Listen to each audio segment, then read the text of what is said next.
Hey guys, welcome back to the channel. So ఇవాళ వీడియోలో మనం లెటర్ క్వశ్చన్ నెంబర్ 700 సాల్వ్ చేయబోతున్నాం.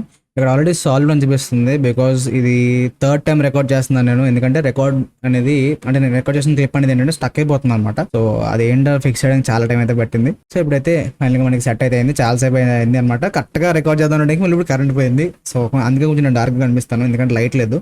సో ఇప్పుడు మనం లెటర్ క్వశ్చన్ నెంబర్ 700 సాల్వ్ చేయబోతున్నాం. Search in a binary search tree. So బేసిక్గా మనకి బైనరీ సర్చ్ ట్రీ ఇచ్చాడు. సో అందులో ఏంటంటే మనం సర్చింగ్ అనేది పర్ఫామ్ చేయాలన్నమాట. సో అందరికీ ఉండే క్వశ్చన్ ఏంటంటే వాడు ఇన్పుట్ ఇలా ఇస్తారు కదా, మనం ఇలా ట్రీ అలా ఫామ్ చేయాలి బ్రో అని అడుగుతారు. సో ఇక్కడ చూడండి, వాడు ఇన్పుట్ ఎలా ఇచ్చాడు, ఒక లిస్ట్లో ఇచ్చాడు, అనిపిస్తుందా? ఓకే, లిస్ట్లో ఇచ్చాడు. మనం అంటే లైక్ కొంతమంది మహానుభావులు ఏం చేస్తారంటే లిస్ట్ ఇచ్చారు కదా, జస్ట్ ఒక ఫర్ లూప్ సాల్వ్ చేద్దాం అనుకుంటారు. బట్ ఇక్కడ మెయిన్ థింగ్ ఏంటంటే ఏ క్వశ్చన్కి ఆ క్వశ్చన్ అది ఎలా ఇచ్చాడో దాన్ని అలాగే సాల్వ్ చేయడానికి ట్రై చేయాలన్నమాట. సో మనకు ఆల్రెడీ ఫర్ లూప్ వచ్చు కదా, ఇవన్నీ చేయడం ఎందుకు, ఇలా ఇన్ని స్టెప్స్ ఫాలో అవి చేయడం ఎందుకు అని చెప్పి స్కిప్ చేయకూడదు. ఎందుకంటే ప్రతి ప్రాబ్లం వెనక ఒక పర్పస్ ఉంటుంది అనమాట. సో ఆ పర్పస్ తగ్గట్టు ఈ స్ట్రక్చర్ అయితే ఉందో అదైతే ఉంటుంది. సో అందుకని చెప్పేసి ఏ క్వశ్చన్ని ఆ క్వశ్చన్ లానే సాల్వ్ చేయాలన్నమాట. ఓకే, సో ఇప్పుడు వీళ్ళు లిస్ట్ ఇచ్చారు కదా, మనం ట్రీ ఎలా కన్స్ట్రక్ట్ చేస్తాం బ్రో, అసలు ఇది ఎలా ఊహించుకుంటాం అసలు అంటే దీని నుంచి. సో ఫస్ట్ ఇప్పుడు ఇచ్చే ఎలిమెంట్ ఏదైతే ఉందో అది రూట్ ఎలిమెంట్ అనమాట. దాని తర్వాత ఫాలోడ్ బై దాని చైల్డ్స్, లెఫ్ట్ ఒకటి రైట్ ఒకటి, ఇంకో 2,7 చైల్డ్స్. తర్వాత 1 3 ఉంది. ఈ 1 3 వచ్చేసి 2కి ఎందుకు ఇచ్చాను, 7కి వెళ్ళదు. ఇక్కడ చూడు, 2కి 1 3, 7కి ఏం లేవు. అదేంటి బ్రో 2 7 ఇచ్చావు, తర్వాత 1 3 ఇచ్చావు. ఈ 1 3 2కే ఎందుకు ఇచ్చావు అంటే మనం ఒక ఆర్డర్ ఫాలో అవుతాం అనమాట. సో ఫస్ట్ రూట్, తర్వాత లెఫ్ట్, తర్వాత రైట్. ఓకే, దాని తర్వాత ఏముంది, ఇక్కడ ఈ చైల్డ్ ఉంది. ఇప్పుడు ఇది రూట్ అవుతుంది, దీనికి లెఫ్ట్ రైట్ అనమాట.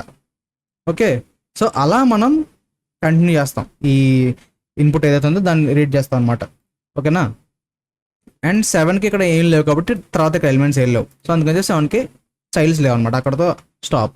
ఒకవేళ సింగిల్ చైల్డ్ ఉంటే కనుక 2కి ఓన్లీ 3 కానీ 1 కానీ ఏదో ఒకటే ఉందనుకో, ఫర్ ఎగ్జాంపుల్ 3 ఉందనుకో, సో ఈ 1 ప్లేస్లో నల్లని ఇస్తాడు, నల్లని ఖచ్చితంగా మెన్షన్ చేస్తాడు అనమాట.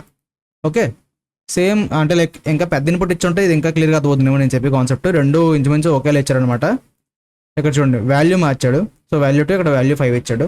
సో ఇక్కడ బేసిక్గా ఏం చేస్తామంటే నేను సొల్యూషన్ రాసి కాన్సెప్ట్ ఎలా ఉంటుందంటే లైక్ రికర్షన్ అనమాట. మనం రికర్షన్ యూస్ చేయొచ్చు ఇది పర్ఫామ్ చేయడానికి. అండ్ జస్ట్ మనం చెక్ చేద్దాం, ఇది ప్రజెంట్ ఇక్కడ ఉన్న రూట్ అనమాట. ఇది రూట్, దీంతో మనం ఈ వాల్యూ ఈక్వల్ అయిందనుకో రిటర్న్ చేసేస్తాం. లేదనుకో నెక్స్ట్ చెక్ చేసుకోవాలి. వాల్యూ అన్నది రూట్ కన్నా తక్కువ ఉంటే, దీనికన్నా తక్కువ వాల్యూస్ అని ఎక్కడ ఉంటాయి, లెఫ్ట్ సైడ్ ఉంటాయి. అవునా, సింపుల్గా రూట్ని లెఫ్ట్కి మూవ్ చేస్తాం. లేదు ఈ వాల్యూ అనేది రూట్ కన్నా ఎక్కువ ఉందనుకో రైట్ సైడ్ మూవ్ చేస్తాను. సో ఇక్కడ చూడు, ఈ కేసులో ఏమైంది, వాల్యూ ఈక్వల్ 2 కాబట్టి సో రూట్ కన్నా తక్కువ.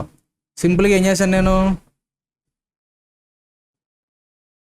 లెఫ్ట్కి మూవ్ అవుతాను. లెఫ్ట్లో మనకి 2 దొరికేస్తుంది. అవునా, 2 దొరికిన వెంటనే ఈక్వల్గా చెక్ చేసుకుంటాం, మనకి బేస్ కండిషన్లో చెక్ చేసుకుంటాం. సో మ్యాచ్ అవుతుంది కాబట్టి రిటర్న్ అయిపోద్ది. నెక్స్ట్ సెకండ్ ఎగ్జాంపుల్ చూద్దాం, మీకు ఇంకా క్లారిటీ వస్తుంది. సో ఇక్కడ 5 ఉంది. సో ఇక్కడ చూడు, 4తో ఈక్వల్గా చెక్ చేసాను, కాదు. అప్పుడు ఏం చేయాలి, మనం రైట్కి మూవ్ అవ్వాలి. సో రైట్కి మూవ్ అయిన తర్వాత 7 వచ్చింది. ఇప్పుడు 7 రూట్ అవుతుంది. 7తో చెక్ చేస్తే వాల్యూ 5 అనేది తక్కువ. సో 5 ఇక్కడ ఏమైంది, ఏ వాల్యూ లేదు, చైల్డ్ అనేది లేదు. సో అంటే అది ఎంటీ వాల్యూ, నన్ అనమాట. చూడండి ఇక్కడ నన్, ఇది గుర్తుపెట్టుకోండి, ఎంటీ అంటే నన్. సో ఇది కూడా మనం బేస్ కండిషన్లో యాడ్ చేయాలి, ఎందుకంటే ఇక్కడ వాల్యూ లేనప్పుడు కూడా మనం రిటర్న్ చేసేయచ్చు అనమాట, ఎంటీగా రిటర్న్ చేసేయచ్చు. ఓకే, సో ఇప్పుడు సొల్యూషన్ అయితే రాస్తాను. మీకు రాసిన తర్వాత మీకు చాలా క్లారిటీ వస్తుంది. ఎక్కువ సొల్యూషన్ కూడా జస్ట్ 5 లైన్లు అంతే, చాలా చిన్నది, చాలా ఈజీ కూడా. సింపుల్గా మనం రికర్షన్ యూస్ చేసి మనం సాల్వ్ చేయొచ్చు అనమాట. If root is none or, ఇందాక ఆల్రెడీ చెప్పాను నన్ ఎందుకు రాసాం, వాల్యూ లేనప్పుడు ఏం చేయాలి, రిటర్న్ చేసేయాలి. అవునా, సో అందుకని చెప్పి root is none or root dot value equal to value. ఒకవేళ వాల్యూకి ఈక్వల్ అయితే కనుక రిటర్న్ రూట్, అంటే వాల్యూ ఈక్వల్ అయిపోయినా లేదంటే అలా వాల్యూ లేకపోయినా రూట్ దాన్ని రిటర్న్ చేసేయాలన్నమాట. ఓకే, తర్వాత రికర్సివ్లో మనం మెయిన్ ఆపరేషన్ చేయాల్సింది ఏంటి, చెక్ చేసుకుంటే ఎలా చెప్పాను మీకు, వాల్యూ అనేది less than root dot value. ఈ రూట్ వాల్యూ కన్నా వాల్యూ తక్కువ ఉంటే లెఫ్ట్కి మూవ్ అవ్వాలి కదా. సింపుల్గా రిటర్న్, ఇక్కడ మనం సెల్ఫ్ కీవర్డ్ వాడాలి, ఎందుకంటే మనం అదే ఫంక్షన్లో వాడుతున్నాం. ఫంక్షన్లో అప్పుడు ఇంకో ఫంక్షన్ క్రియేట్ చేయలేదు, అదే ఫంక్షన్ వాడుకుంటున్నాం కాబట్టి సింపుల్గా సెల్ఫ్ డాట్ ఫంక్షన్ ఏమన్నమాట సర్చ్ BST ఆఫ్. దీనికి ఇప్పుడు ఏం పాస్ చేయాలి, రూట్ అండ్ అలాగే వాల్యూ పాస్ చేయాలి. ఎలా పాస్ చేస్తావు చూడు. రూట్ డాట్ వాల్యూ మన దగ్గర ఉన్న వాల్యూ కన్నా తక్కువ ఉంటే, ఎగ్జాంపుల్ చూడు, ఇంకో వాల్యూ అనేది మన రూట్ వాల్యూ కన్నా తక్కువ ఉంటే ఏం చేయాలి, లెఫ్ట్ మూవ్ చేయాలి. సింపుల్గా ఏం చేస్తుంది తెలుసా, నేను root dot left comma value pass చేయాలి. ఎందుకంటే ఈ ఫంక్షన్ వాల్యూ కూడా రెండు ఆర్గ్యుమెంట్స్ కావాలి, రూట్ వాల్యూ కావాలి. సో రెండు మనం పాస్ చేస్తున్నాం. ఒకవేళ పెద్ద అనుకో, అంటే లైక్ కింద ఎగ్జాంపుల్ అనమాట, 4 కన్నా 5 పెద్దదే, వాడు ఇచ్చిన సెర్చ్ చేసిన ఎలిమెంట్ వాల్యూ పెద్దదే 4 కన్నా. సో రైటింగ్ మూవ్ కదా. సింపుల్గా ఇఫ్ కండిషన్ తర్వాత ఒక రిటర్న్ పెట్టేసి self dot search BST of root dot right comma wall, అంతే. అప్పుడు మనకి ఎప్పుడైతే వాల్యూ ఈక్వల్ అయిపోద్దో అప్పుడు రిటర్న్ అవుతుంది. లేదా ఎంత సెర్చ్ చేసినా ఇప్పుడు ఇక్కడ ఈ కేసులో ఏమవుతుంది, ఎంటీ అయిపోతుంది. సో ఎంటీ అయినప్పుడు కూడా మనకి రిటర్న్ అయిపోద్ది అనమాట. అక్కడతో లూప్ అనేది ఆగిపోద్ది, అంటే ఈ రికర్షన్ అనేది ఆగిపోతుంది. ఓకే, సో నేను కొత్తగా ఇంకోటి చెప్తాను. ఇదే కోడ్ 3 అన్న ఎలిమెంట్ వాల్యూ 3 ఇచ్చాడు అనుకో, ఎలా చెకింగ్ అవుద్దో చెప్తాను చూడు. సో ఫస్ట్ రూట్ అనేది ఏముంది, 4. ఓకే, 4కి లెఫ్ట్ ఏమో 2, రైట్ ఏమో 7 అనమాట. ఇలా ఉంటుంది బ్యాక్ ఎండ్లో మనం స్టోర్ చేసుకునే విధానం. ఓకే, సో మనకి ఇప్పుడు సర్చింగ్ ఏంటి, ఎలిమెంట్ 3 ఫైండ్ అవుట్ చేయాలి. సో 3 ఫైండ్ అవుట్ చేయాలి కాబట్టి ఇక్కడ చూడు చెకింగ్ జరుగుతుంది. రూట్ నన్నా కాదు, కొన్ని రూట్ డాట్ వాల్యూ అంతా ఈక్వల్ టు వాల్యూ అంటే 4 = 3 కాదు. సో ఇది రిటర్న్ అవ్వదు. తర్వాత 3 వాల్యూ అనేది ఇక్కడ 3 కదా, అంటే నేను హ్యాష్ ట్యాగ్ పెట్టి రాస్తా, మనం మర్చిపోకుండా ఉంటారు మీరు. సో వాల్యూ అనేది 3, రూట్ వాల్యూ ఎంత 4.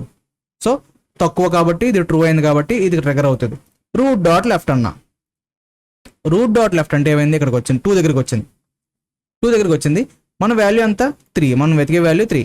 సో 2 దగ్గరికి వచ్చింది, నన్ను కాదు మ్యాచ్ అవ్వలేదు. మళ్ళీ ఏమైంది, కంపేర్ చేస్తాం.